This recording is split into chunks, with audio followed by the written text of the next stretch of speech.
বাংলা বলছি চ্যানেলটি সাবস্ক্রাইব করুন এবং সমস্ত অনুষ্ঠানের আপডেট পেতে বেল আইকনটি অন করুন।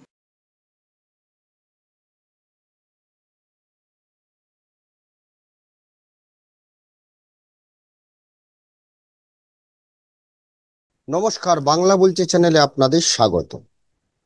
আমরা যখন এই প্রতিবেদন করছি সেটি হচ্ছে বুধবার, আর বৃহস্পতিবার রাজ্য বিজেপির সভাপতির নাম ঘোষণা হয়ে যাবে। যদিও আজ বুধবার একটি মনোনয়নপত্র জমা পড়েছে, সেখানে উপস্থিত ছিলেন শুভেন্দু অধিকারী এবং সুকান্ত মজুমদার। এবং সুকান্ত মজুমদার সাংবাদিক সম্মেলনে স্বীকারও করে নিয়েছেন যে একটি মাত্র মনোনয়ন জমা পড়েছে, অতএব সভাপতি হিসেবে শ্রমিক ভট্টাচার্য যে পরবর্তী সভাপতি হচ্ছেন এই নিয়ে কোনো সন্দেহ নেই এবং এই নিয়ে কোনো তরজার অবকাশ নেই। তো এই জায়গা থেকে দেখা যাচ্ছে যে রাজ্য বিজেপির নতুন সভাপতি হলেন শ্রমিক ভট্টাচার্য। বহু তর্ক বিতর্ক, নানান রকম আলাপ আলোচনা কে হবে, গত এক বছর ধরে কিন্তু এটা চলছিল। তো 2024-এর যে লোকসভা নির্বাচন, সেই লোকসভা নির্বাচনের পর থেকেই কিন্তু রাজ্য সভাপতি বদলের কথা শোনা যাচ্ছিল।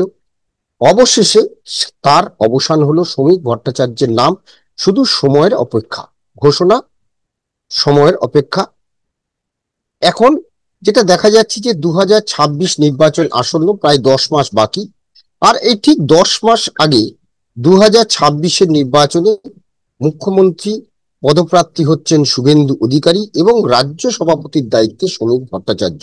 অর্থাৎ শ্রমিক এবং শুভেন্দু এই নতুন জুটির দায়িত্ব আগামী 2026-এর নির্বাচনে। প্রশ্ন অনেক।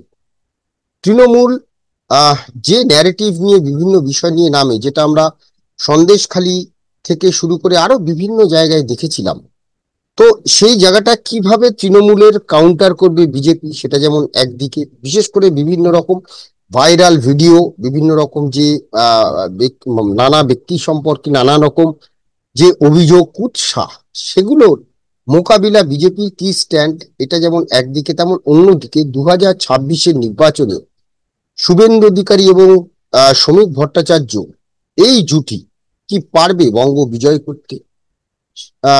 হিন্দুত্বের যে বিজেপি যে হিন্দুত্বের হাওয়ায় ভর করে এই রাজ্যের নির্বাচনে নামবে, একথা সকলেই জানেন এবং পরিষ্কার সেটা ঘোষণা হয়ে গেছে যে হিন্দুত্বের ভোটের উপরে নির্ভর করছে বিজেপি।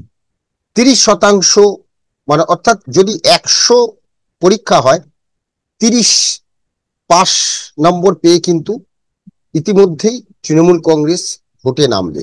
আর অন্যদিকে 70% ভোটের মধ্যে বিজেপিকে তুলতে হবে কিন্তু কম করে 50%-এর কাছাকাছি ভোট, 50-এর বেশি ভোট। পারবে কি? আজকে আমরা বিষয় নিয়ে আলোচনা করব। আমি বিপ্লব, আমার সঙ্গে রয়েছেন রাজনীতি বিশ্লেষক অধ্যাপক ডক্টর রাজাগোপাল ধর চক্রবর্তী। রাজাদা, আপনাকে স্বাগত। রাজাদা, শ্রমিক ভট্টাচার্যের নাম শুধু ঘোষণা সময়ের অপেক্ষা। আমাদের যখন এই প্রতিবেদন যাবে, সুকান্ত মজুমদারও বলে দিয়েছেন যে একটি নমিনেশন পড়েছে, সেটি হচ্ছে শ্রমিক ভট্টাচার্য। শুভেন্দু অধিকারী, শ্রমিক এবং সুকান্ত মজুমদারের উপস্থিতিতে মনোনয়ন জমা দিয়েছেন শ্রমিক ভট্টাচার্য। শুধু সময়ের অপেক্ষা, সেটা বৃহস্পতিবার নামটা ঘোষণা হয়ে যাবে। আমরা জানি যে সভাপতি নির্বাচন হয়ে গেছে এবং তারপরে বিজেপি যে সভাপতি বরণ, সেই অনুষ্ঠানে তোড়জোড় চলছে। এখন প্রশ্ন হচ্ছে যে আমরা যেটা দেখছি যে একদম পরিষ্কার যে শুভেন্দু অধিকারী হচ্ছে আগামী 2026-এর নির্বাচনে মুখ, আর শ্রমিক ভট্টাচার্য তার নেতৃত্ব। তো একদিকে শ্রমিকের নেতৃত্ব, শুভেন্দু মুখ। পারবে 2026-এর নির্বাচনে বঙ্গ বিজয় করতে? কি বলবেন আপনি? হ্যাঁ, দেখুন, শুভেন্দু অধিকারী যথেষ্ট একজন শক্তিশালী নেতা, রাজনীতি ভালো বোঝেন। অনেকদিন পরে বিজেপিতে এমন একজন নেতা এসেছেন যিনি রাজনীতিটা খুব ভালো বোঝেন, জানেন এবং পথে ঘাটেই থাকতে চান। মানে মুকুল রায়ও এসেছিলেন, কিন্তু উনি পথে ঘাটের থেকে চাণক্যের মতন ওনার কিছু কিছু মানে চাল দিতে চান, ঘরে বসেই হ্যাঁ, কিন্তু শুভেন্দু কিন্তু মানে অনেকটা মমতা বন্দ্যোপাধ্যায় বা সিপিএম এর ঘরানা টাইপের অনেকটাই অভ্যস্ত, তাই সেইভাবেই উনি পথে উঠেছে। আর শ্রমিক হচ্ছে যে আহ, বহুদিনের পুরনো বিজেপির লোক, যে যার সঙ্গে আরএসএস এর ভালো যোগাযোগ আছে। খুব সম্ভবত বিদ্যার্থী পরিষদ থেকে সে উঠেছে। তো সুবক্তা এবং রাজনীতিটা ভালো বোঝে। এবং আমি বলবো যে ইদানিং কালে যারা বিজেপিতে সভাপতি হয়েছে তাদের মধ্যে রাজনৈতিক পক্ষতা মানে পরিপক্কতা ও সবচেয়ে বেশি, কারণ রাজনীতিটা ও বোঝে। তার ফলে বিজেপি অনেকদিন পরে একজন পলিটিক্যাল প্রেসিডেন্ট পেল। এর আগে যারা হয়েছে তাদের আরএসএস বা এইসব জায়গায় আস্থাটা বেশি ছিল। তাদের নিজেদের খুঁটির জোর কম ছিল। কিন্তু শ্রমিক এমনই একজন নেতা এলেন যার নিজের খুঁটির জোর যথেষ্ট। একদম এই জায়গা থেকে প্রশ্ন, তার মানে আপনি কি বলছেন যে মুকুল রায় যেরকম চাণক্য ছিলেন, তাহলে এবার মুকুল রায় যেমন এই যে রাজনৈতিক দূরদর্শিতা, রাজনৈতিক ভাবে যে কূটনীতি, তো এই জায়গাটা থেকে মুকুল রায় কাজটা করতেন। তো শ্রমিক ভট্টাচার্য কি তাহলে এখন চাণক্য হবেন, আর মাঠে ঘাটে শুভেন্দু অধিকারী নেমে লড়াইটা চালাবেন তৃণমূলের বিরুদ্ধে, তাই?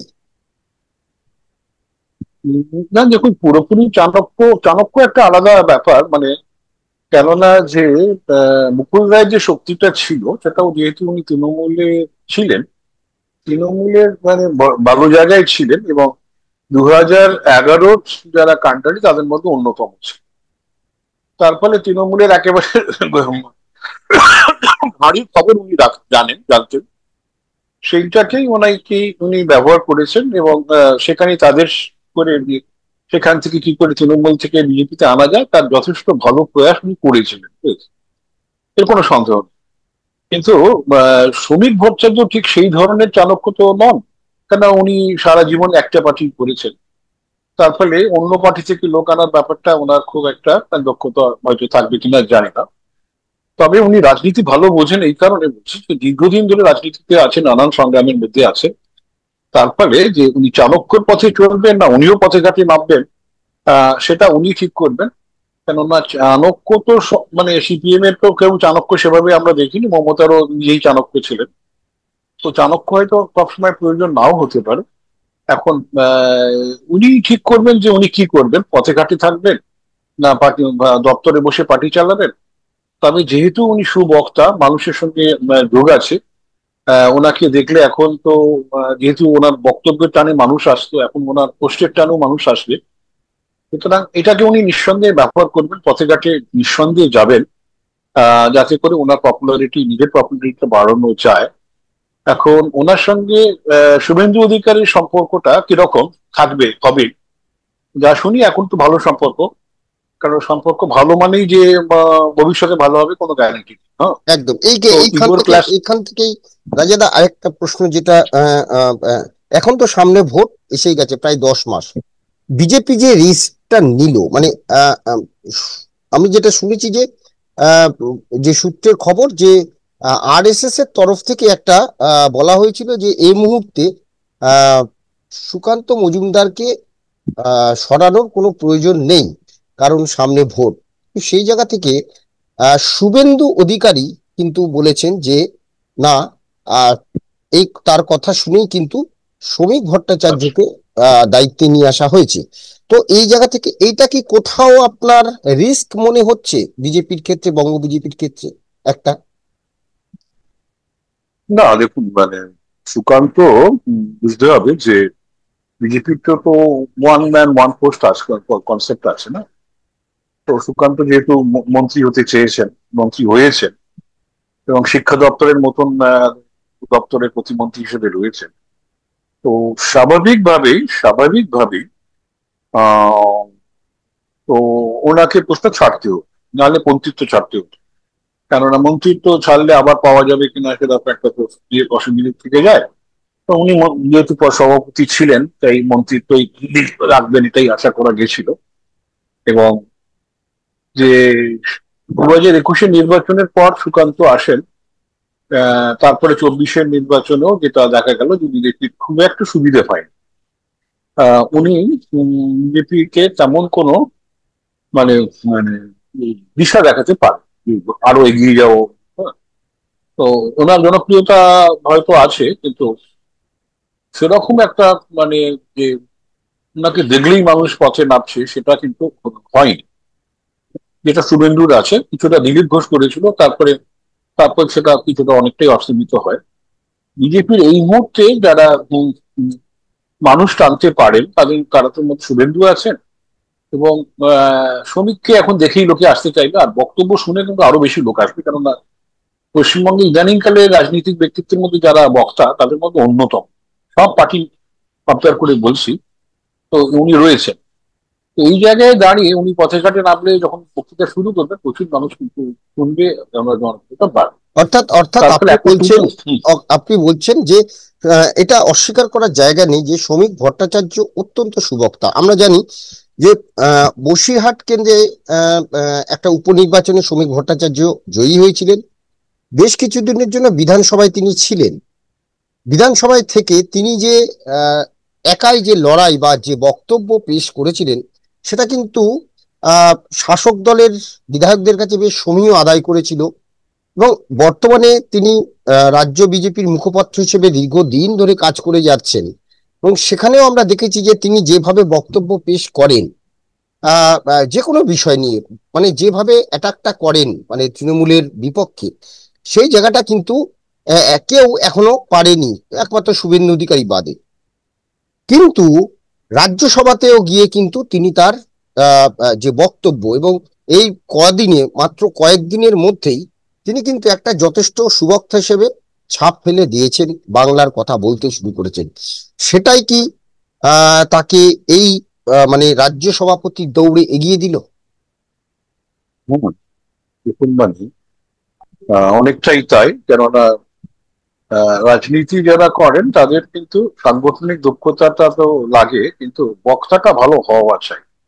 এখন সাংগঠনিক দক্ষতা কতটা আছে সেটা আগামী দিনে বোঝা যাবে, কেননা উনি এই সাংগঠনিক দিকে যেটা উনি জিতেছিলেন উত্তর বোধহয় উত্তর বসিরহাটে জিতেছিলেন, হ্যাঁ, হ্যাঁ। সেখানে একটা মেরুকরণ হয়েছিল, মেরুকরণে উনি জিতেছিলেন এবং ওনার বক্তব্য যে মানুষকে টেনেছে কোনো সন্দেহ নেই।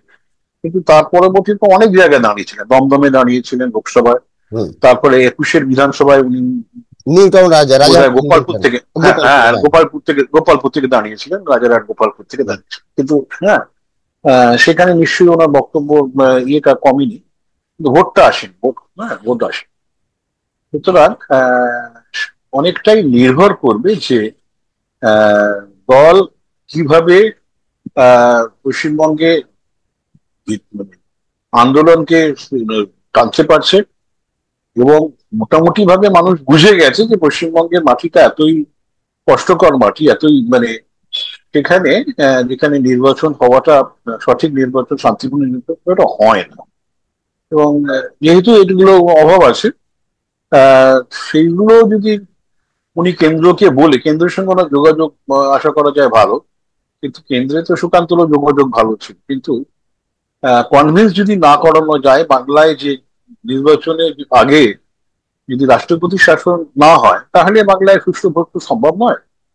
সুতরাং সেইটা যদি উনি কেন্দ্র থেকে আদায় করতে পারেন, সাংগঠনিক দক্ষতা থেকে কেন্দ্রের সঙ্গে ওনার কি যোগাযোগটা আছে, কতটা আদায় করতে পারছেন, কেননা কেন্দ্রের নেতারা বাংলা বোঝেন না, তাদেরকে ভালো করে ইংরেজি বা হিন্দিতে বলতে হয়, আহ এবং গুছিয়ে বলতে হয়, এবং হ্যাঁ সেটা আশা করা যায় উনি যদি করতে পারেন, সেটাই ওনার দক্ষতা, কি করে কেন্দ্রীয় নেতৃত্বকে উনি কাছে পাবেন।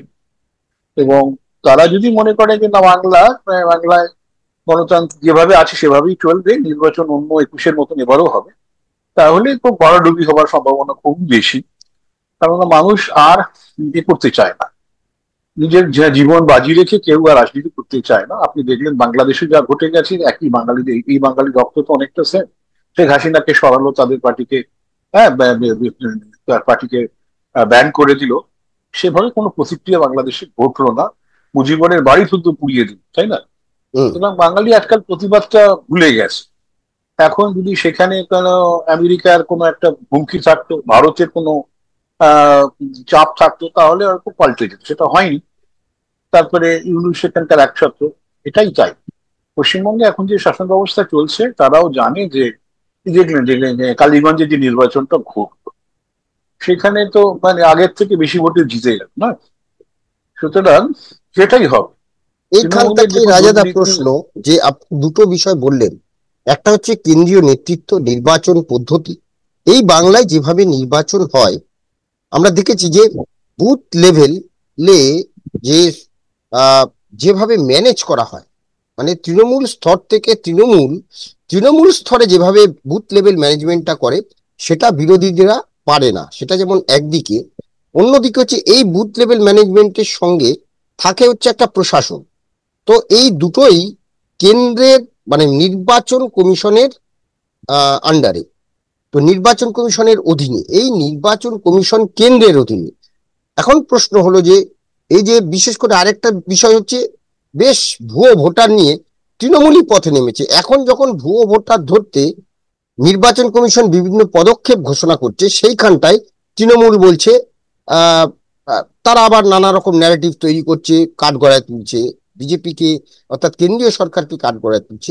এখান থেকে প্রশ্ন, একদিকে ভুয়ো ভোটার, অন্যদিকে হচ্ছে প্রশাসনিক পুরো যে সিনারিটা আমরা দেখতে পাই ভোটের সময়, সেটা কি পারবেন শ্রমিক ভট্টাচার্য চেঞ্জ করতে, পরিবর্তন করতে? দেখুন মানে সুনীল ভট্টাচার্যের একা পক্ষে অসম্ভব। আমি তো যেটাই বলতে চাইছি যে দিল্লিকে যদি কনভিন্স করাতে পারেন, সেটাই হচ্ছে মেন কাজ। আপনি দেখবেন সুকান্ত মজুমদার যদি মানে ফলো করেন, উনি এসেই বলেছিলেন রাষ্ট্রপতি শাসনটা তো খালি সংবিধানে লেখা আছে তা নয়, পলিটিক্যাল সায়েন্সের ক্লাসে পড়ানো হবে তা নয়, এটার একটা ব্যবহারিক দিক আছে। সেটা কেন হবে না? বাংলার মানুষ ভোট দিতে পারবে না আর গণতান্ত্রিক অধিকার হারাবে, আর কেন্দ্র বলবে যে আমাদের নৈতিক দায়িত্ব, তাই না?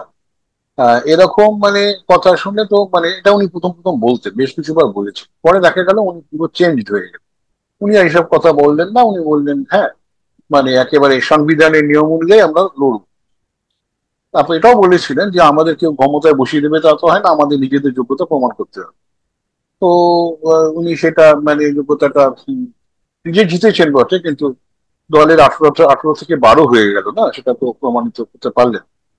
এখন শুভেন্দু এবং শ্রমিক ভট্টাচার্যের যেটা ডুয়াল লিডারশিপ, শুভেন্দু এখন 356 কথা বলছে, শ্রমিক কি বলেছে আমার এখনো জানা নেই।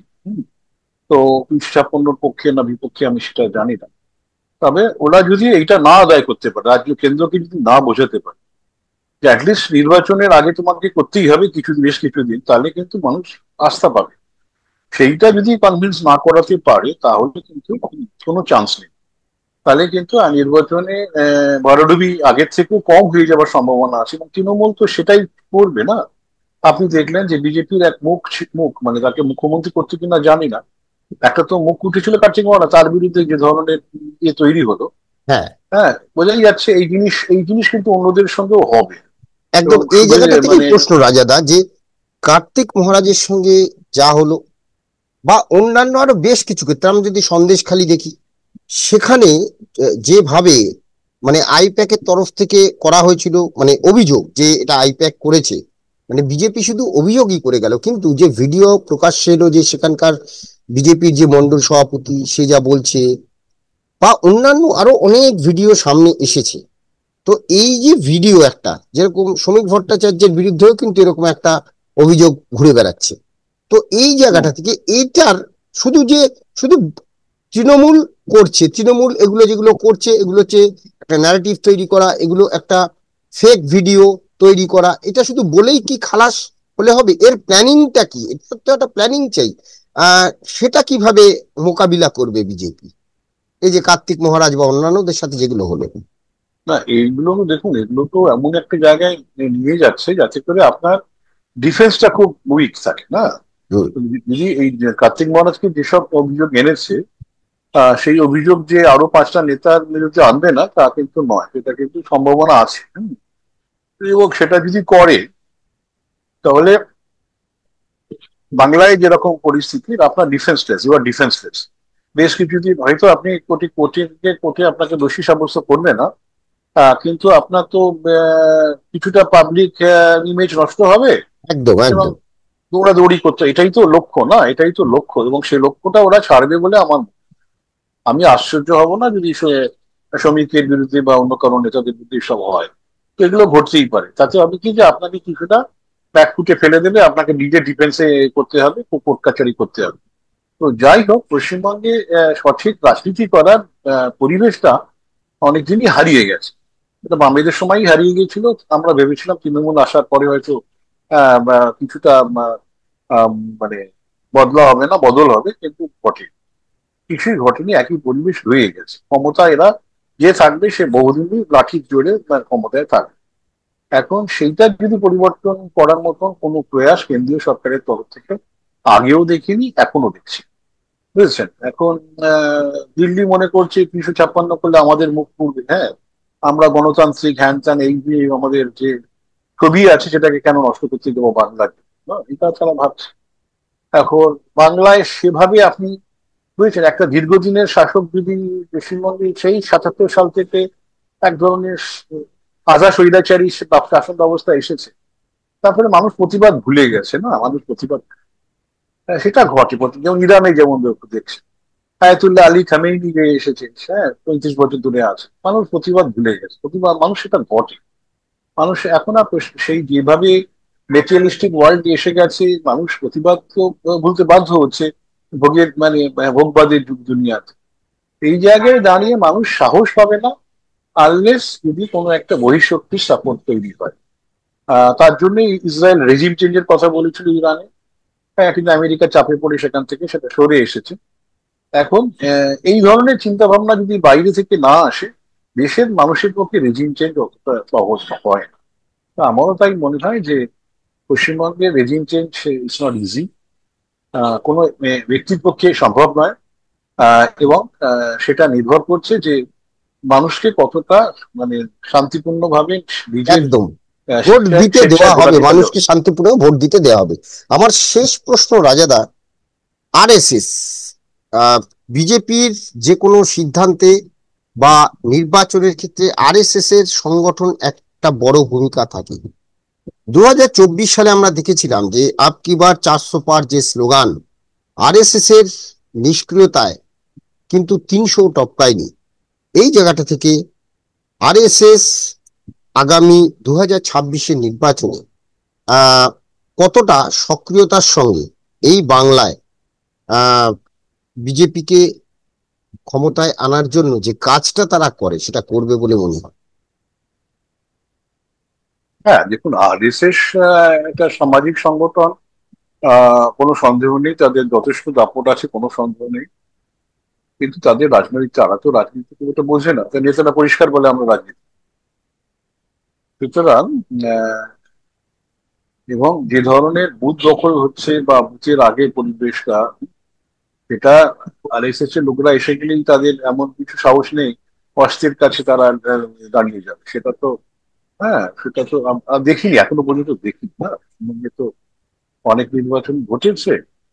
সুতরাং আরএসএস একটা বিরাট শক্তি, সেটা কোনো সন্দেহ নেই।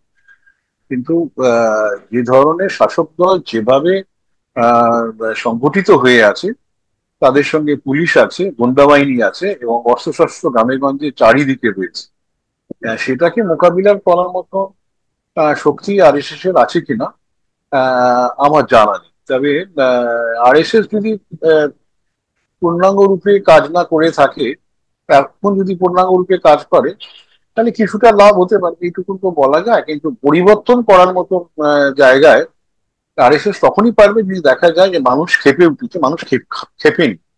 কেন খেপেনি? মানুষ কিন্তু সুবিধে পাচ্ছে, এটা বুঝতে হবে। আপনার যে লক্ষ্মীর ভান্ডার ইত্যাদি পাচ্ছে মানুষ, এবং নানান ধরনের সরকারি প্রকল্প, এটা এটা কিন্তু ফ্যাক্ট। হ্যাঁ, মানুষ হয়তো গণতান্ত্রিক অধিকার হারিয়েছে, কিন্তু মানুষ যখন এই সমস্ত পায় না, গণতান্ত্রিক অধিকারটা সাধারণ খুব গরিব মানুষের কাছে এগুলো মূল্যহীন। মানে এই তো যে সেগুলো তো সামাজিক পাচ্ছে। প্রকল্পগুলো সেটাই তাদের কাছে মুখ্য। আর হ্যাঁ, একেবারে। হ্যাঁ, গণতান্ত্রিক অধিকার তাদের কাছে তখন গৌণই হয়ে যাচ্ছে। একদম। তো এইটা, হ্যাঁ। হ্যাঁ, তো এই জায়গাটা থেকে এখন আমরা দেখব যে আগামী 2024-এর নির্বাচনে শুভেন্দু অধিকারীর যে মুখ, এ রাজ্যে তিনি শুভেন্দু অধিকারীকেই কিন্তু বিজেপি মুখ করছে। এটা আমরা মানে বহু আগে প্রতিবেদনেই বলেছিলাম যে শুভেন্দু এবারে বঙ্গ বিজেপির মুখ 2026-এর নির্বাচন। কিন্তু রাজ্য সভাপতি কে? সেই রাজ্য সভাপতি নির্বাচনে সমাপ্ত হয়ে গেল প্রায় বলা যায়। তো শ্রমিক শুভেন্দু নতুন জুটি, এই জুটি আগামী 2026-এর নির্বাচনে হিন্দুত্বের ন্যারেটিভ নিয়ে লড়াই নামবে। কিন্তু প্রশ্ন এখানে, 100-তে পরীক্ষা, 30 যদি আমি পেয়ে যাই তাহলে 70-এ নামতে হচ্ছে বিজেপিকে। অর্থাৎ তারা তৃণমূল 30 পাস মার্ক পেয়েই যাচ্ছে, বাকি 70-এর মধ্যে 20-22 পেতে হবে। আর বিজেপিকেও কিন্তু পেতে হবে 50 ভাগের ওপরে, অর্থাৎ 52-55 এই। এখন দেখার যে হিন্দুত্ব ভোট সত্যি সত্যি এই শুভেন্দু আর শ্রমিক ভট্টাচার্য জুটি তাদের ঝুলিতে কতটা ভরাতে পারে, সেদিকেই আমাদের নজর থাকবে। ধন্যবাদ রাজাদা, ধন্যবাদ আপনাদের। অবশ্যই এই নতুন জুটি কি করতে পারে আপনাদের মতামত আমরা কমেন্টস বক্সে জানতে চাইছি। আপনারা দিন, কমেন্টস দিন। আর অবশ্যই ভালো লাগলে লাইক দেবেন। সবাই ভালো থাকবেন, নমস্কার।